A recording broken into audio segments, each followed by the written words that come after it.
नमस्कार, मी Prachi. The giving soul या चॅनलमध्ये सगळ्यांचं स्वागत. नुकत्याच रिलीज झालेल्या स्वरगंधर्व सुधीर फडके या चित्रपटात मी एक छोटीशी भूमिका केली आहे. तर या व्लॉगमध्ये मी तुम्हाला माझा शूटिंगचा दिवस कसा होता आणि त्या फिल्मच्या सेटवर जाऊन दाखवणार आहे आणि मला या शूटिंग दरम्यान काय काय एक्सपिरियन्सेस आले ते पण तुम्हाला सांगणार आहे. त्यामुळे हे सगळं तुम्हाला सेटवर फिल्मचा सेट कसा असतो किंवा एक शूटिंगचा डे कसा असतो तर ते सगळं जाणून घ्यायचं असेल तर हा व्लॉग तुम्ही पूर्ण बघा.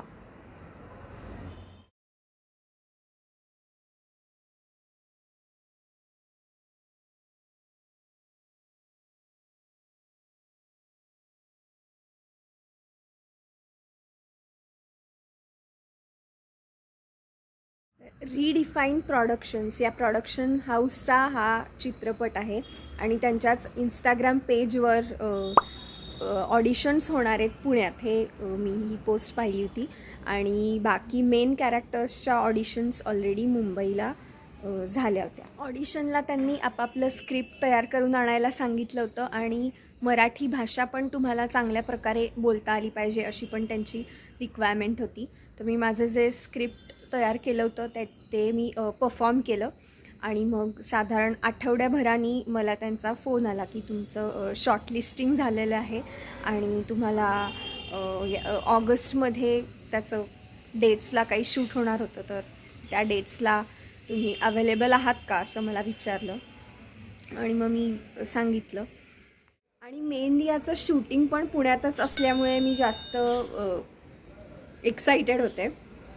तर आता आपण हा ब्लॉग जर तुम्ही पूर्ण बघत असाल तर तुम्हाला पुढे पुढे कळेल की सेट कसा होता आणि मग तिथे त्या दिवशी कोणत्या कोणत्या सीन्सचं शूट झालं, काय काय कॅरेक्टर्स होते, माझं काय कॅरेक्टर होतं, हे सगळं तुम्हाला या व्लॉगमध्ये बघायला मिळेल. आणि हे सगळं जाणून घ्यायला तुम्हाला आवडत असेल तर हे चॅनल सबस्क्राईब करा आणि नोटिफिकेशन्स ऑन करा, म्हणजे मी बाकी काही व्लॉग्स किंवा अजून पण काही कंटेंट अपलोड करीन तेव्हा तुम्हाला कळेल.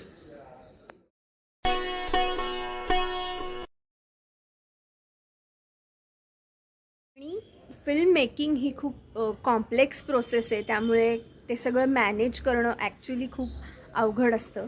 त्यामुळे सगळ्या कॅरेक्टर्सच्या शूटिंगच्या डेट्स, त्यांची अवेलेबिलिटी, ज्या लोकेशनवर शूट होणार आहे त्या लोकेशनची अवेलेबिलिटी सगळं त्यांना बघून ते शेड्यूल बनवावं लागतं.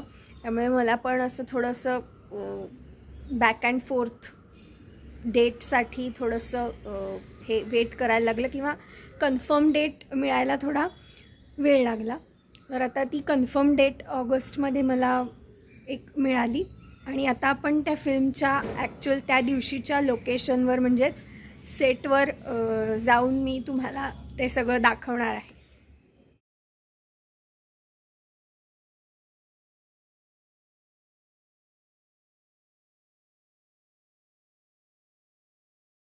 ओके, तर आता आपण जाऊया स्वरगंधर्व सुधीर फडके या फिल्मच्या त्या दिवशीच्या लोकेशनवर आणि तिथे अजून कोणत्या कोणत्या सीन्सचं शूट झालं किंवा माझं कॅरेक्टर काय होतं हे तुम्हाला जर का बघायचं असेल तर हा व्लॉग पूर्ण बघत राहा.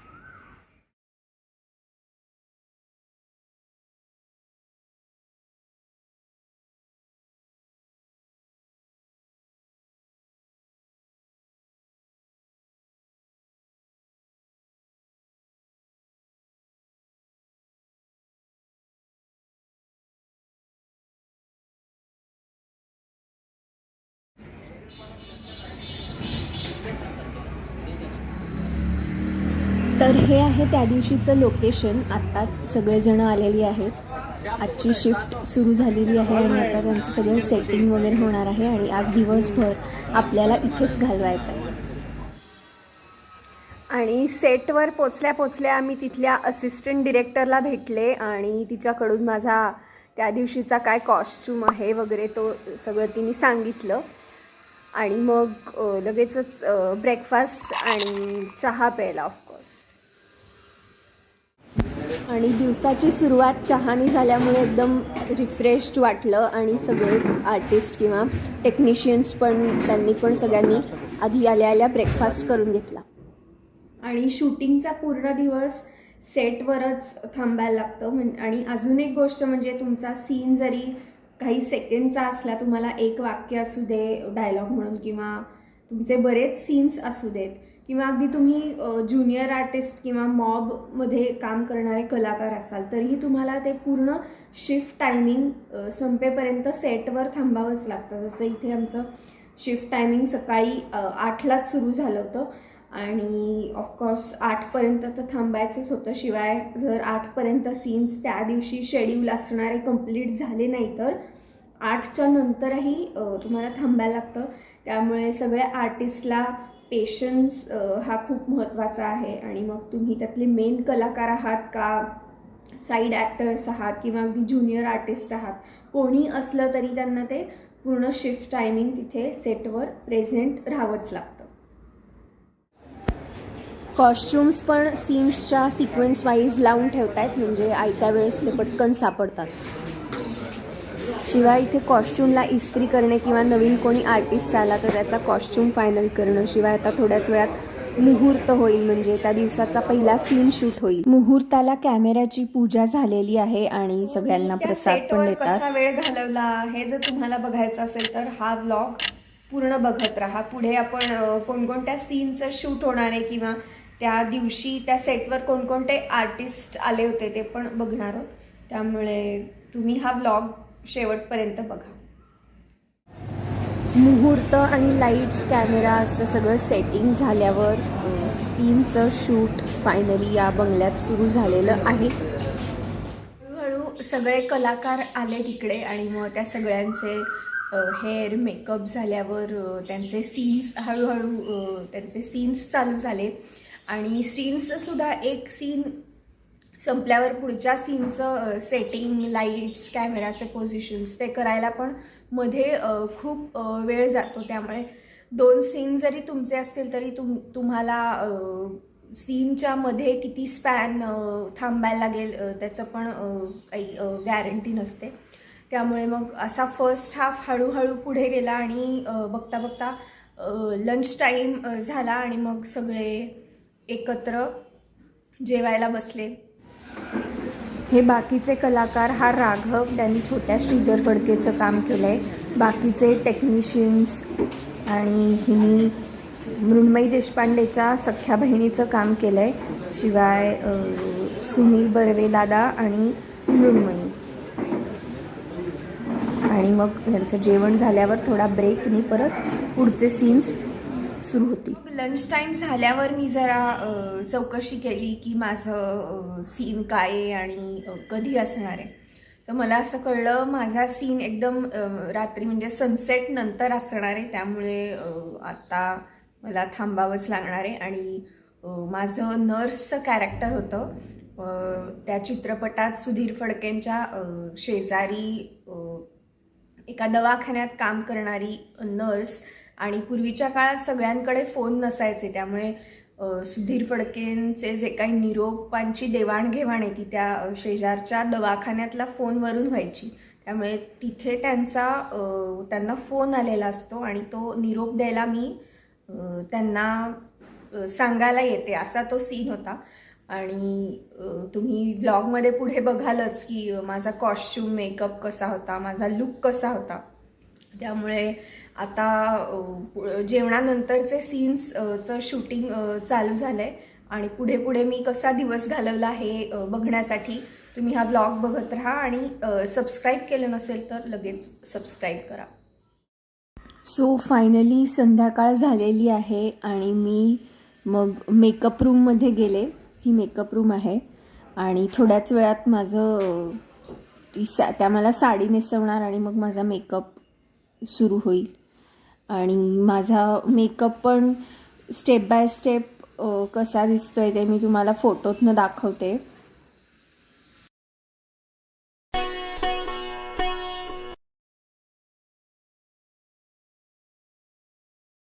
असा माझा लुक होता. आणि माझं हेअर आणि मेकअप झाल्यावर पण मला बराच वेळ तिथे थांबावं लागलं.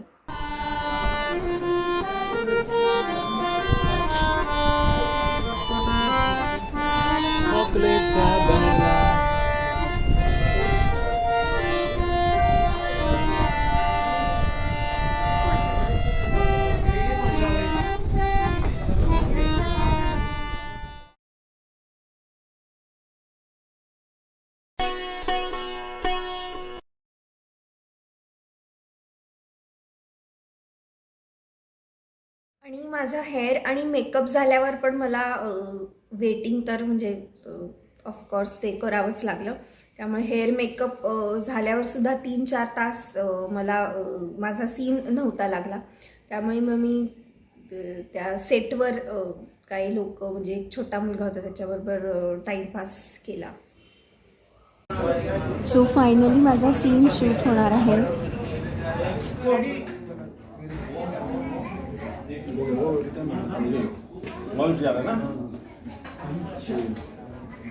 गौरी इथे मगाशी जे कार्यकर्ते होते ते रेडी आहेत, बोलवून ठेव.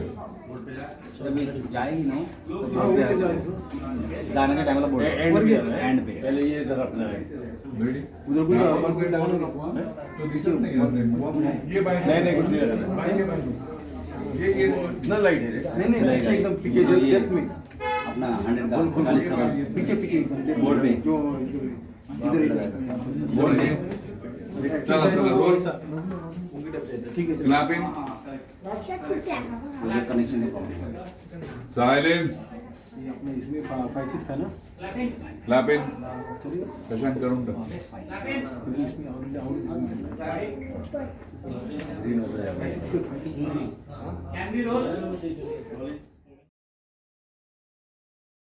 हे सगळं सेटिंग चालू असताना फोटो पण चालू होते आणि मला त्या खिडकीत येऊन सुधीर फडकेंना एक निरोप द्यायचा होता, असा सीन होता.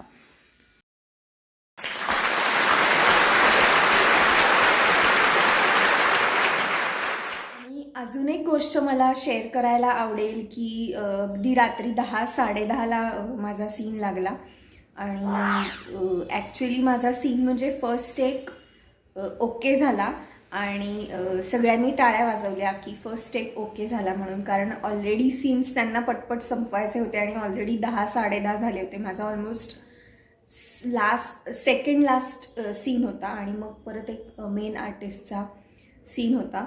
त्यामुळे मी माझा सीन लगेचच आटपल्यामुळे सगळ्यांना एकदम छान वाटलं. सगळ्यांनी टाळ्या वाजवल्या आणि माझ्यासाठी मी पण जे काय छोटं मोठं ॲक्टिंगचं काम केलेलं आहे त्या सगळ्यात हा फर्स्ट टेक ओके म्हणून पहिला माझा एक्सपिरियन्स होता.